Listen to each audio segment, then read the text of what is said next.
Those are surrender words from Donald Trump on the Strait of Hormuz. Donald Trump insulted the intelligence of every one of his voters and supporters tonight, and he insulted the commitment of every member of the American military involved in Donald Trump's war by calling his war, quote, that little journey to Iran.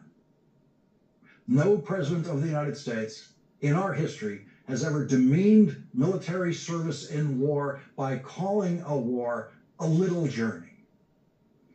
And Donald Trump blatantly lied about the reasons he launched his war. Donald Trump said that Iran was on the verge of obtaining a nuclear weapon and using it against the United States. He said, quote, they were right at the doorstep. That is a Trump pathological lie.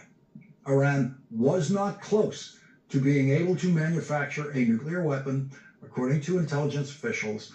And the other component lie in that statement is that Iran was somehow developing a nuclear weapon at high speed.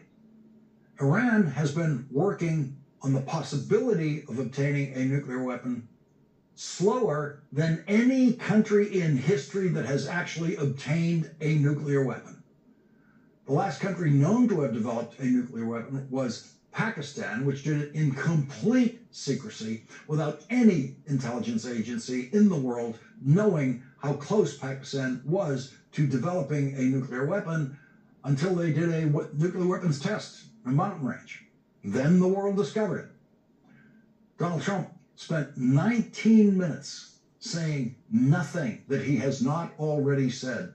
There was no reason for the White House to request broadcast time for this speech tonight, and the networks now know there was no reason to give that time to him because there was literally no news, which is the entire point.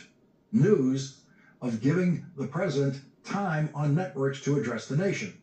He once again issued his threat to Iran that if Iran does not make a deal with him, without saying what a deal would be, he will commit war crimes. He has previously promised destroying civilian infrastructure, including electricity supply.